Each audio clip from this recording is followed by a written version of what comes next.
네, 검찰이 조국 법무부 장관의 부인 정경심 교수를 네 번째 소환한 가운데 방금 보신 것처럼 지금 서울 서초동 검찰청사 앞에서는 검찰개혁을 촉구하고 조국 장관 지지를 외치는 대규모 촛불 집회가 열리고 있습니다. 네, 관련 내용을 전문가와 함께 짚어보겠습니다. 유용화 한국외대 초빙 교수, 김성수 변호사 두 분 모셨습니다. 어서 오세요. 네, 어서 오십시오. 안녕하세요. 예. 네.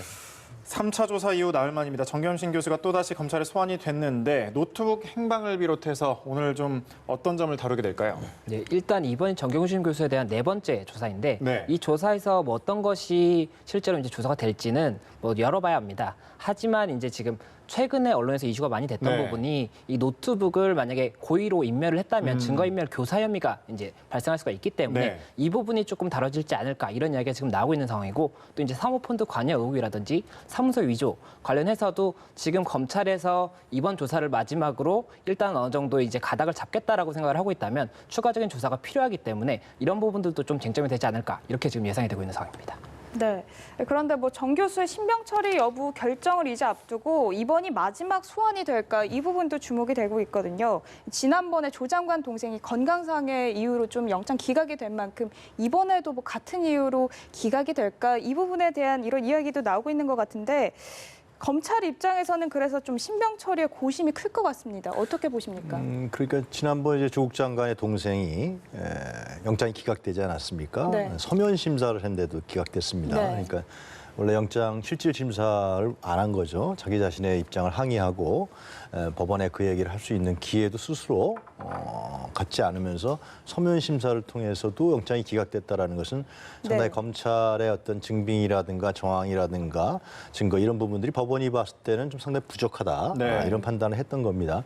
근데 그 중에서 가장 이제 중요한 건 증거인멸 네. 혐의였는데 그 법원에서는 이제 그렇게 봤던 것 같아요. 제 추정에는 그러니까. 이 많은 압수수색 여러 차례 수차례 압수수색과 그동안의 여러 차례 조사라든가 수사를 통해서 사실상 검찰이 증거 부분은 다 가져간 것이 아니냐. 네. 그것이 바로 이제 그 정경심 교수에도 저는 적용되고 있다고 봅니다. 그러니까 정경심 교수는 이제 조국 장관의 부인이기 때문에 도주 우려는 없는 거 아니겠습니까? 네. 중대범위 혐의의 부분에 대해서 지금 다툼이 상당히 계속 나타나고 있단 말이죠. 사모펀드 문제라든가 그것도 뭐 피해자라고 주장하고 있고, 네, 그렇습니다. 그리고 표창장 표절 문제도 그것도 좀 얘기가 상당히 논란이 되고 있고, 그러나 이 증거인멸 혐의인데 사실상 노트북을 자꾸만 얘기하는 것은 이 정 교수가 노트북을 가져감으로 인해서 증거를 인멸하려고 했다라는 것인데 노트북을 검찰에서 지금 갖고 있지 못하는 것 네. 같아요. 네. 그리고 이제 김경록 씨가 가져갔다고 하는 하드디스크도 사실상 논란이 상당히 있고 네. 그래서 아마 이 노트북 관련 부분은 구속영장 청구를 하게 하는 검찰의 상당히 마지막 어떤 그 노력이 아니겠느냐. 그래서 노트북을 통해서 정 교수가 상당히 증거인멸을 하려고 하는 혐의가 변호사님도 말씀하셨지만 강하기 때문에 네. 그래서 다음 주 정도에 이제 신병 처리라든가 영장 청구를 할 수 있는 그러한 수순을 밟기 위한 검찰의 입장이 아니겠느냐 그렇게 판단이 듭니다. 네. 네. 영장 발부 여부에 대해서는 좀 어떻게 보십니까?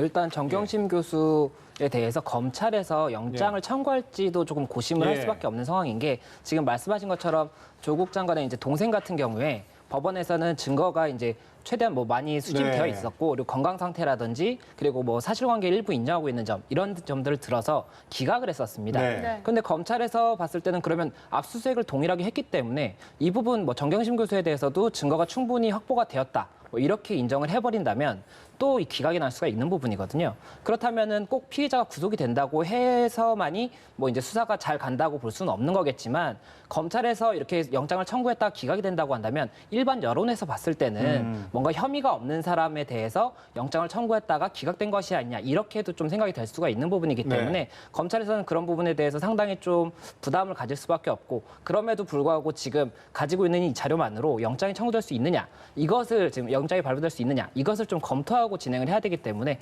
일단 청구 여부를 봐야 될 것으로 보이고 만약에 청구가 된다고 하더라도 네. 법원에서 이 상황에 대해서 어떻게 볼지는 이제 좀 지켜봐야 되기 때문에 뭐 발부가 될지도 조금 더 지켜봐야 될 것으로. 그러니까 만약에 또 기각이 된다라고 하면 아무래도 좀 타격이 있지 않겠습니까? 그러니까 뭐 구속되고 불구속간에 예. 검찰이 이제 기소를 하고 공소 유지를 하면은 그것은 이제 그 죄의 유무는 법원에 가서 따져볼 문제지만은 구속을 일단 한다는 건 두 가지 의미가 있겠죠. 정 교수의 혐의가 상당히 그 죄질이 상당히 무겁다. 라는 측면이 법원에서 영장을 담당하는 판사가 인정한다는 측면이 있는 것이고요. 네. 두 번째로는 상당히 어떤 그 정치적인 판단도 들어가지만은 장관의 부인이 구속됨으로 인해서 그 다음에는 결국은 조국 장관에게 그 타겟이 가는 네. 조국 장관이 과연 정교신 교수를 통해서 예를 들면 사모펀드 문제라든가 이런 부분에 대해서 연루돼 있느냐, 범죄에 직접적 연관성이 있느냐 이런 부분으로 가는 것이 아마 검찰의 수순일 것입니다. 그렇기 때문에 만약에 지금 변호사께서 말씀하신 대로 영장을 청구하지 못한다거나 혹은 영장을 청구했는데 법원에서 판사가 기각한다거나 네. 이렇게 되면은 지금까지 2달여 동안 벌여왔던 검찰의 수사가 상당히 난항을 겪게 되는 것이고 상당히 과잉 수사 아니었느냐, 아니면 기득권 지키기 위한 수사 아니었느냐, 네. 그냥 무리한 수사였다. 이런 부분들이 간접적으로 결과적으로 입증되는 것이기 때문에 검찰은 오늘도 노트북이라든가 이런 부분을 네. 통해서 증거인멸 혐의를 더 잡으려고 그렇게 하는 것 같아요. 예. 이런 상황에서 검찰은 일단 영장이 기각된 조 장관의 동생 이 영장도 재청구할 것이다. 이런 계획을 가지고 있는 것 같은데요. 이 법원이 웅동학원 의혹 관련해서 조 씨에게 돈을 건넨 두 사람에 대해서는 일단 구속영장을 발부를 했습니다만 조 씨의 영장 기각을 됐었고 이러면서 한국당이 이 법원에 항의 방문을 하기도 했었지 않았습니까? 아직 좀 조심스럽지만 좀 그 결과 어떻게 예상하시나요? 예, 일단은 그 영장을 청구할 때 검찰에서는 당연히 그러면 기각된 사유에 대해서 보완을 할 겁니다. 뭐 예를 들어서 배임 혐의에 대해서 다툼이 있다라고 봤는데 그렇다면 그 다툼이 있다는 부분을 조금 상쇄할 수 있는 증거가 더 있는지를 찾아봐서 그 부분을 좀 첨부할 수 있다면 첨부를 할 것으로 보이고 네. 이제 건강 상태를 좀 이유를 들었었는데 건강 상태가 뭐 허리 디스크 부분인데 이 부분이 뭐 구속영장을 실행하는 데 있어서 뭐 문제가 없다 이런 부분들을 좀 추가적으로 확보해서 아마 신청을 할 것으로 보이는데 이게 청구를 한다고 하더라도 이 법원에서 어떻게 볼지 이 부분은 또 조금 지켜봐야 되기 때문에 이 부분도 조금 말씀드리기엔 조심스러운 부분이 아닌가 이렇게 생각이 됩니다. 네. 지금 뭐 화면을 보시면 지금 이 시각 현장의 모습을 보고 계십니다. 양 진영의 모습을 물론 이제 좀 규모는 다르지만 확인하실 수 있는데 서울 서초동 검찰청사 일대에서 이렇게 좀 그 검찰 개혁을 촉구하는 마지막 집회 주최 측에서 이제 마지막으로 요구한 집회가 열리고 있는데 어떤 부분을 좀 주목해서 봐야 될까요? 마지막 집회라 그러니까 예. 이제 안 하겠다는 거 아니겠습니까? 네. 그러니까 아마 서초동에 계속 모이신 분들 입장에서 봤을 때는 상당히 그 문재인 정부의 개혁 정책이 표류할 가능성이 크다. 그런 측면들을 염려를 많이 해서 첫 번에 모였던 걸로 알고 있습니다. 네. 그래서 문재인 정권이 추구했던 여러 가지 개혁 정책들이 이 조국 장관의 임명을 통해서 반대 여론이라든가 야당의 정치 공세 또 검찰의 과대한 수사 이런 부분에 대해서 실질적으로 본질적인 부분들이 상당히 위기에 처할 수 있다. 그래서 시작해서 나온 것인데요. 그래서 검찰 개혁을 얘기한 것이고요. 네. 거기에 이제 윤석열 총장이 좀 과도하게 기입을 했다. 그리고 인사권 문제라든가 아니면은 검찰 수사에 있어서 좀 확실한 부분이 아닌데 너무 지나치지 않았느냐. 네. 그리고 그것은 이제 여기 나오신 분들의 주장에 따르면은 검찰이 그동안에 가지고 있던 과도한 기득권들을 놓지 않기 위한 네. 그러한 조국 장관이 개혁을 하려고 그러니까 검찰 개혁에 그런 거에 대한 어떤 저항적 요소가 강하다 그래서 했는데요. 이미 제가 생각해도 뭐 마지막 집회라 그러니까요. 그 검찰 개혁에 대한 부분들은 많은 국민들에게 이제 알게 됐고요. 실제로 이 집회를 통해서 검찰도 스스로 개혁하겠다는 안들을 계속해서 수차례 내놓지 네. 않았습니까?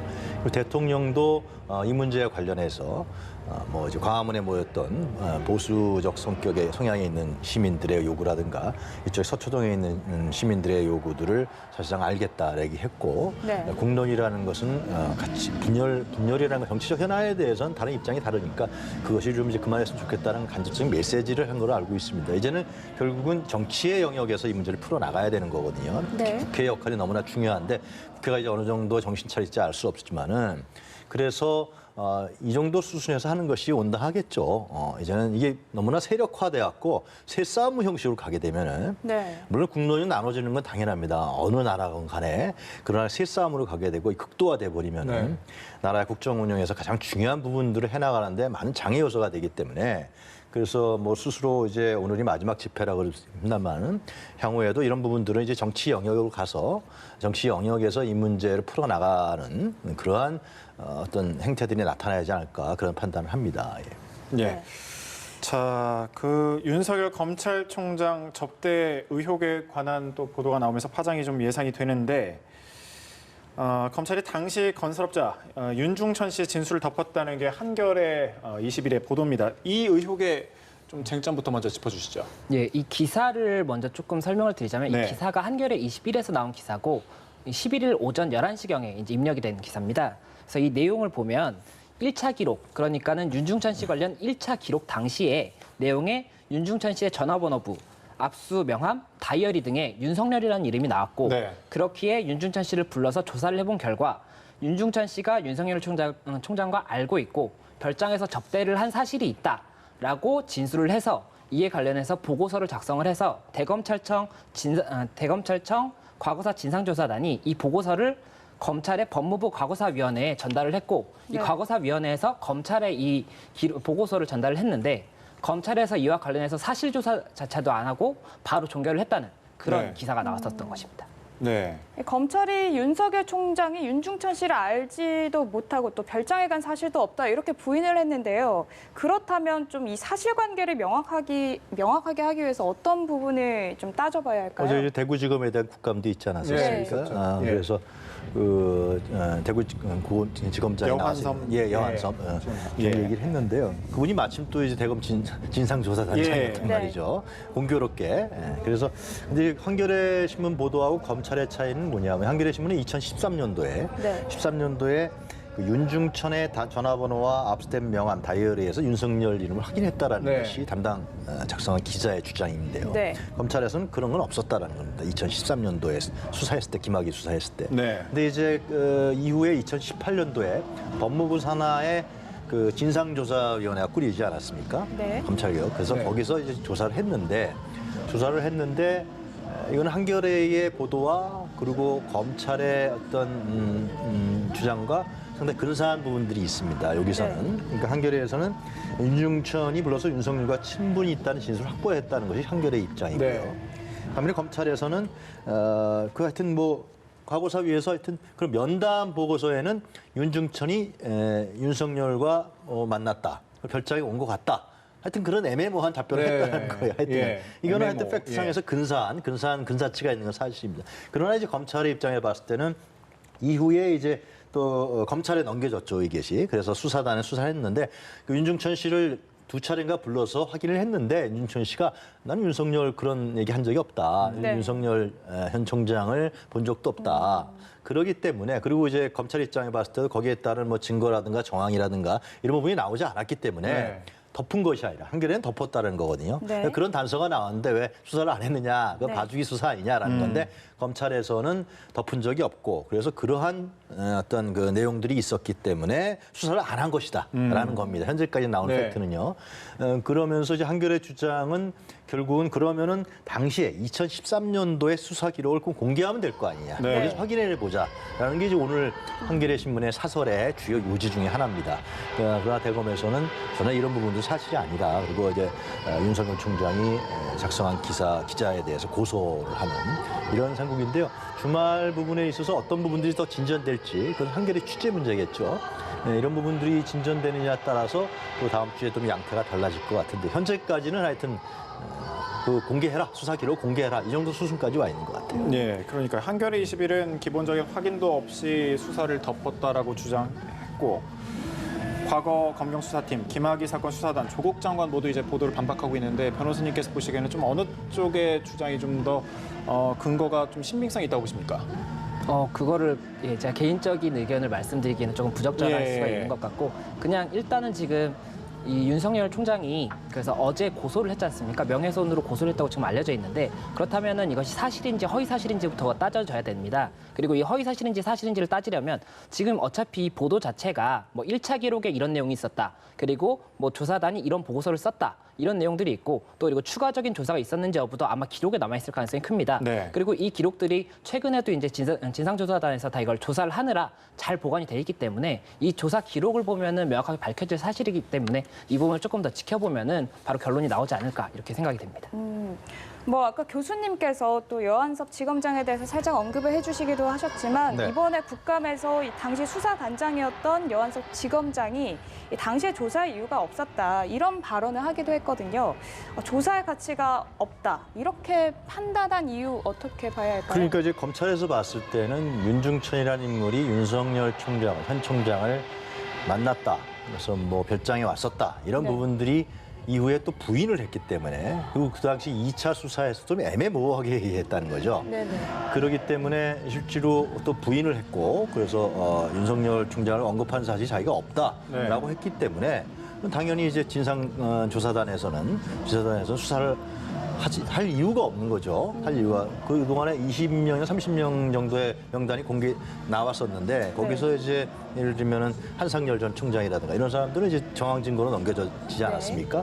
근데 윤석열 총장은 이름은 나왔었지만 그에 따른 여러 가지 정황이라든가 증거라든가 이런 부분들이 전혀 없었기 때문에 대검의 얘기입니다. 그렇기 때문에 수사를 안 했다는 것이죠.